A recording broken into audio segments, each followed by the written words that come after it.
सबको जय मसीह। आए हम सुंदर वचन बांटते हैं और उसके लिए हम प्रार्थना करें। आए हम सब और धन्यवाद जीवित सामर्थ्य प्रभु यीशु मसीह, इस वचन को आपके हाथ में सौंपते हैं प्रभु जी। और प्रभु यीशु मसीह सुनने वाले सबों पर आपकी आशीष हो। धन्यवाद यीशु प्रभु के नाम में, आमीन।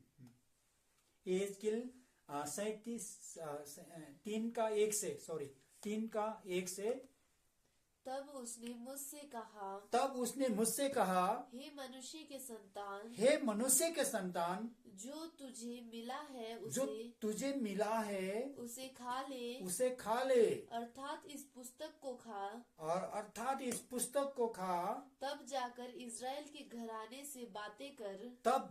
तू इस्राएल के घराने से बातें कर। इसीलिए मैंने मुंह खोला और उसने वह पुस्तक मुझे खिला दी। उसने क्या करेगी? पुस्तक मुझे खिला दी, है ना। परमेश्वर ने क्या बोला यहाँ पर? एहजकेल दास को वचन खा, है ना। उस वचन को क्या करना है? हमें मन के अंदर और आंतड़ियों में उसको क्या करना है? वचन को खाना है। और तब उसने मुझसे कहा, हे मनुष्य के संतान, यह पुस्तक जो मैं तुझे देता हूँ, उसे पचा ले और अपनी आंतड़ियों इससे अपने आंतड़ियों को भर ले।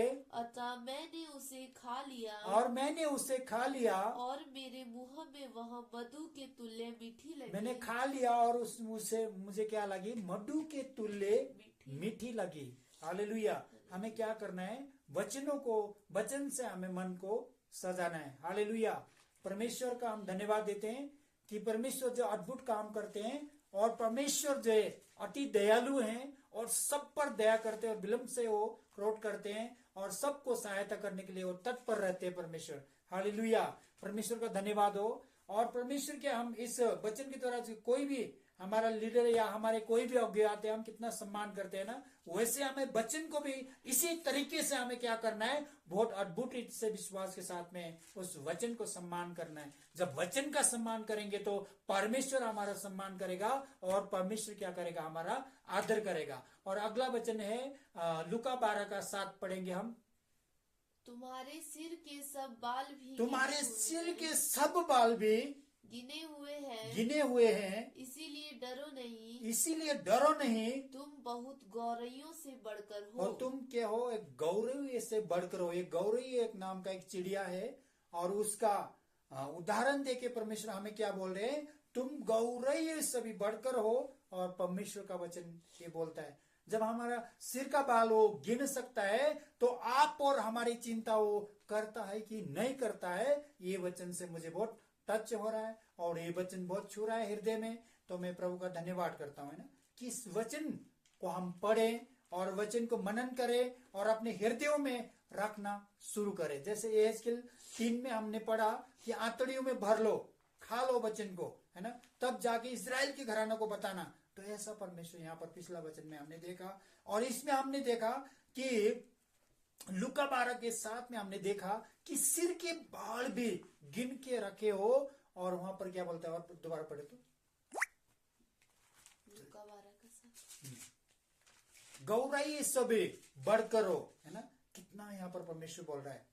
तुम्हारे सिर के सब बाल भी गिने हुए हैं। हम मेरे प्रिय हो, हम कोई भी विश्वासी हो या पासवान जन हो या प्रभु के अज्ञे जन हो या परमेश्वर की दासियां हो, क्या हम सिर के बाल गिन सकते हैं?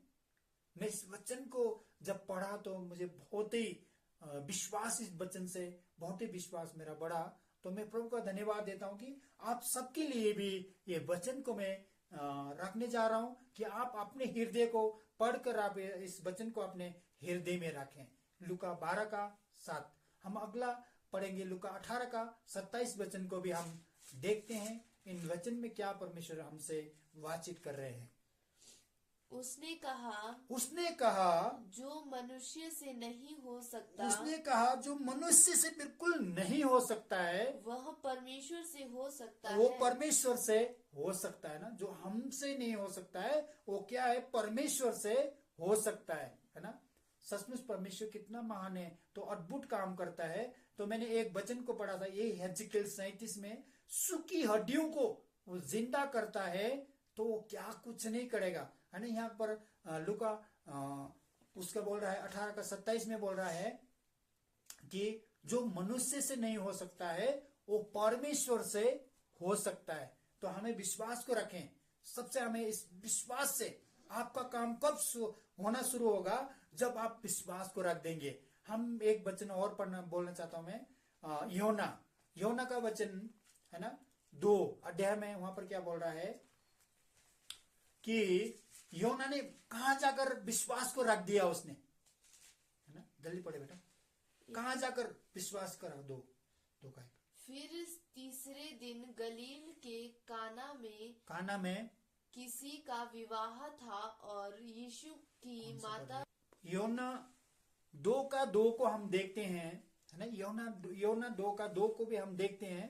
तो यहाँ पर मैं बहुत बड़ी बात को पाता हूं मेरे प्रियो और मेरे विश्वासी भाई बहन, मेरे प्रिय बेटा प्रिय बेटियों और परमेश्वर के अज्ञजन और परमेश्वर के सेवक।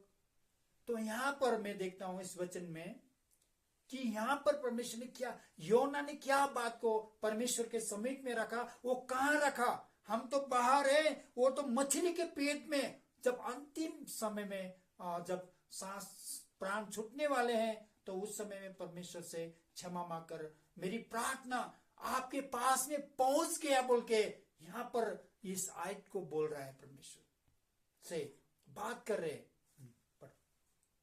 योना 2:2 मैंने संकट में पड़े हुए यहोवा की दुहाई दी। संकट में पड़े हुए मैं इस वेले में मैंने यहोवा को दुहाई दी और उसने मेरी सुन ली। और उसने मेरी क्या कर ली, सुन ली। अधोलोक के उदर से मैं, अधोलोक के उदर से, है ना। अधोलोक मतलब कि जल के निचले तह, मछली के पेट की बात, ये बाहर नहीं हो रही बात, ये मछली के अंदर का बात हो रही है। योना कहां पर प्रार्थना कर रहे हैं ना आगे, उधर में से मैं चिल्ला उठा मैं, और तूने मेरी सुन ली। इस बात को कहा योना ने रखा कि तूने मेरी सुन ली। योना ने कहा रखा, विश्वास को, मछली के पेट से प्रार्थना करके विश्वास को रख रहे हैं।